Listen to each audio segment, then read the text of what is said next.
Okay, in this video we're going to talk about converting from different types of structures we can have. So looking at the screen, I've just included the molecular formula, and that's shown here. We have two examples. The first example, we're starting with C5H12. And obviously with the molecular formula we don't get any structural information, so that's not very useful for us. But it does provide the number of, obviously, atoms we have in our structures. So we'll really start with the condensed structure first. And the condensed structure is obviously just that, a condensed structure which shows or gives information about the connectivity between the different atoms in the molecule. So these are two examples of the same condensed structure, so kind of two different ways of writing the same thing. So you can either write the top example or the bottom example, and they're kind of done both ways in different textbooks. But let's just kind of work with this top example first here. So what we're going to do is really talk about how we convert from the condensed structure to the Kekule structure or the structural formula. A lot of textbooks use the condensed structure because it takes up less space. It's easier to fit structures on and draw these in textbooks. So a lot of textbooks will use the condensed structures. But when we're thinking about structures, we really want to get a little more information on what they look like in 3D, and the Kekule structure and the bond line structure are really better at doing that. So let's first talk about converting from this condensed structure to the Kekule structure. So in the condensed structure, what we see is we start off with a methyl group here.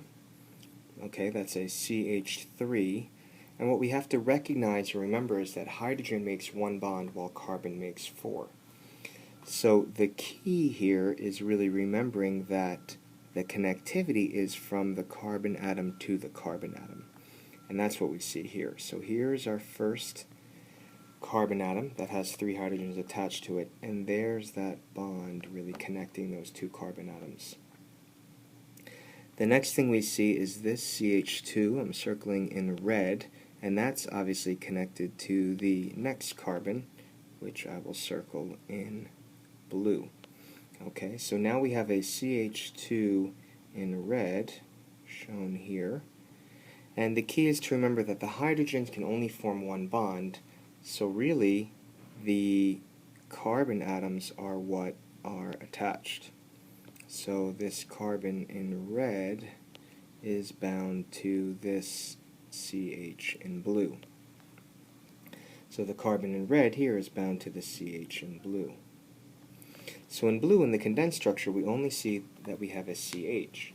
So we have to remember that carbon is always going to make four bonds, so we're missing two more bonds. We have the structure from the carbon in red to the carbon in blue. The carbon in blue has one H, so carbon has to have two more bonds, and that's where these two CH3s come in. So if you see that 2, in this case it means both of these methyls are both connected to that carbon in blue, and here they are here. So here is our CH3 in green, our CH3 in green, and they're both connected to that carbon in blue. So that's how we go from that condensed structure to the Kekule structure. Now I want to discuss how we go from the Kekule structure to the bond line structure. And the bond line or skeletal structure is really the most commonly used structure, and we make a couple assumptions. The problem with the Kekule structure is it simply takes too long to draw that. It's not necessary to draw all of the carbon atoms and all of the hydrogen atoms.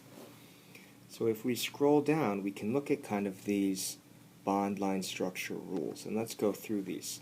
The first one states that carbon atoms usually aren't shown. So in bond line skeletal structures, we're not going to show carbons.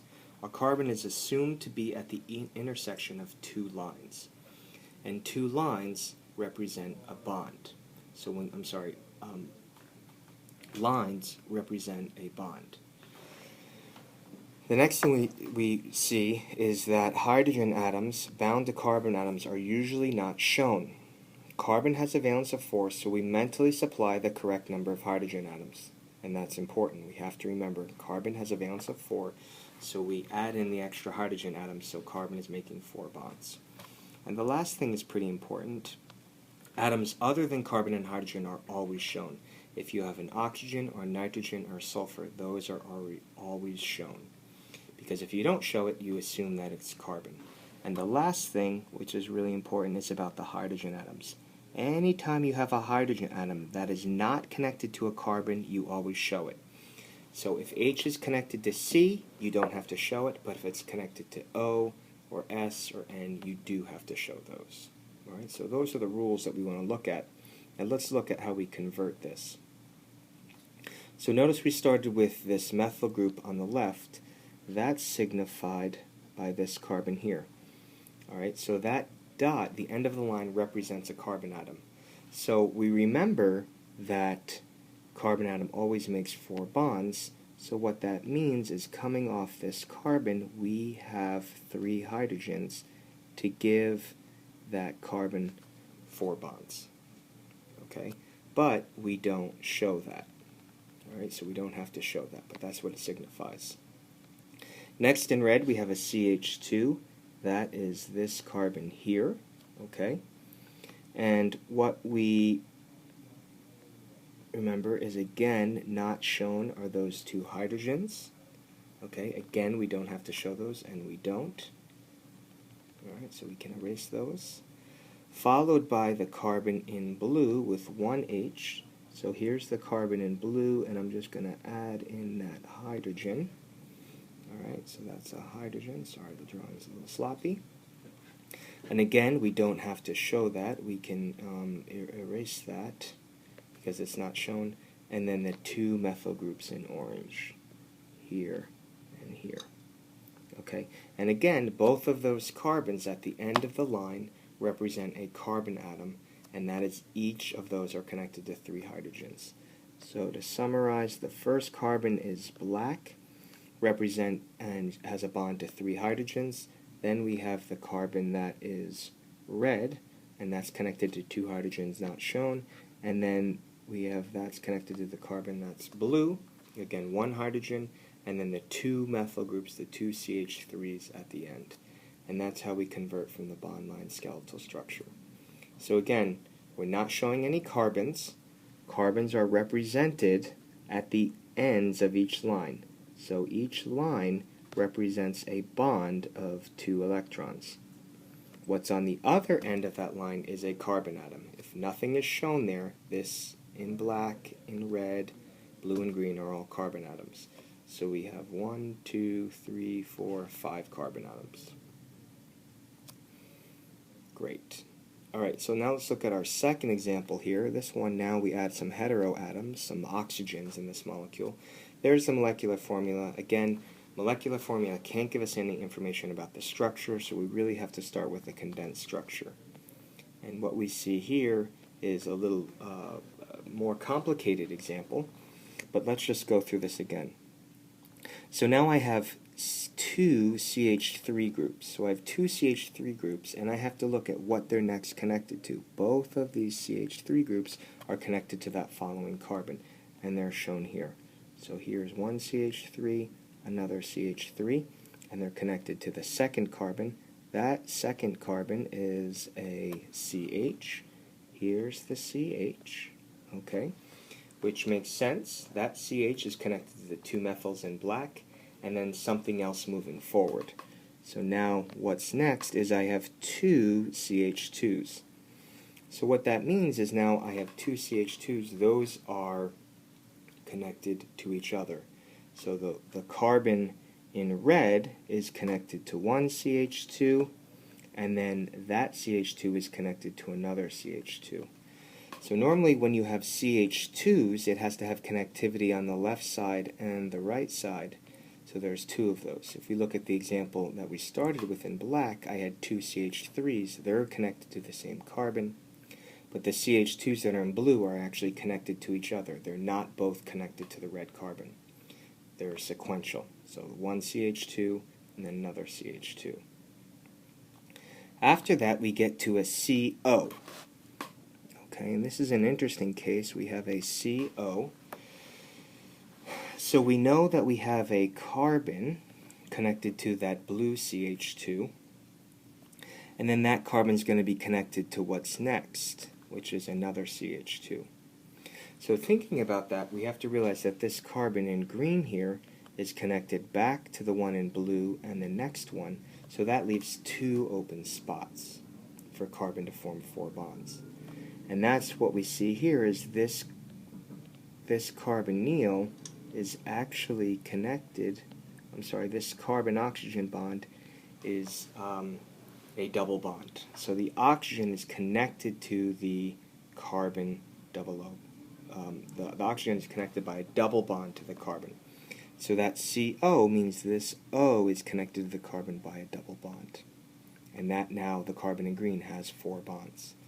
So moving forward, we see we have 2 CH2s. Again, there's 2 of those. So I have a CH2 followed by another CH2. They're connected, the first CH2 is connected to the green carbon, the second CH2 is connected to the other CH2, and that leaves us with an OH. So the second CH2 group is connected to an OH as shown here. Okay, so that's how we convert from this condensed structure to the Kekule structure. And when you first start working on these examples, it's probably easiest to go from the condensed structure to the Kekule structure first. Now what we're going to do is talk about going from the Kekule structure to the bond line structure. Okay, and again in this bond line structure, not going to show any carbons. Hydrogens shown to carbons aren't shown. Every other atom is shown. Oxygens are shown, and a hydrogen connected to oxygen is also shown. So again, looking at this, we start with a line. So we have a line here. So this is our first CH3, and that's a CH3. So just to remind you, it means that this is a carbon atom connected to 3 hydrogens that we don't show. Same situation on top. Okay, those are both CH3 groups. Okay, so let's just circle these in black. Those are my CH3s. What's next is my CH group. That's in red. Again, if you notice that carbon that I just circled in red only has 3 bonds. What's the 4th bond? It's that carbon to H. So there's a C2H bond right there. But again, we don't show it in this structure. After that, we have 2 CH2 groups. H, H, H, H. Okay, and again, those are normally not shown here, so we can erase them, but we know they're there. We know that those carbon atoms in blue have 2 hydrogens each. So let's just circle that. CH2 in blue, CH2 in blue. Follow that, we have our carbonyl. Again, I'm not drawing the carbon, I am drawing the oxygen, and I need to show it's a double bond. So it's a C double bond to O. After that, again, we have 2 CH2 groups, CH2, CH2. So each of these I just circled in black only show 2 connectivities. The other 2 bonds are connected to hydrogens. And then finally we get to our OH. So in the skeletal structure, we normally don't show the bond between the OH. So here's the bond. We don't have to show that. In this case, we don't have to show it.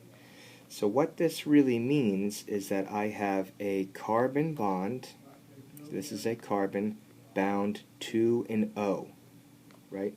The end of the line, I'm showing an actual O here. All right? This is an O. This is an O. If there's nothing there, then it would be a carbon. But when I draw an atom there, it is the oxygen atom. So if you remember looking at the beginning, we had in our formula 8 carbons. Let's just count those real quick. Let's just erase this, give us a little more space. And then we'll go ahead and count these carbons. Okay, so here's carbon 1, 2, those are those 2 methyls in black. There's carbon 3, 1H attached to it. Carbon 4 and 5, those are both CH2s, they each have 2 CHs. Here's our carbon 6, and then we have 2 more CH2, 7 and 8, and then finally we end with our OH.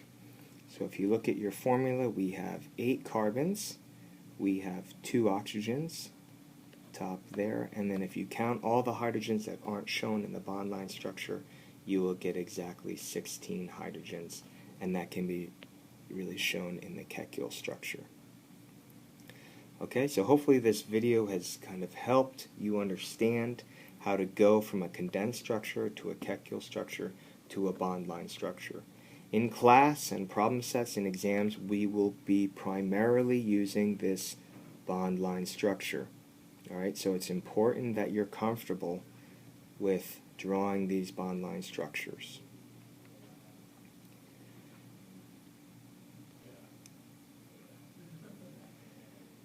Okay, so let's now scroll down and take a look at your homework. So what we want to do here is, for class, I want you to draw the correct bond line structures for the following compounds. Example 1 and example 2. The first time you do this, it'll probably be most useful for you to draw the intermediate Kekule structure first, and then draw the bond line structure, and please turn that into class on Wednesday.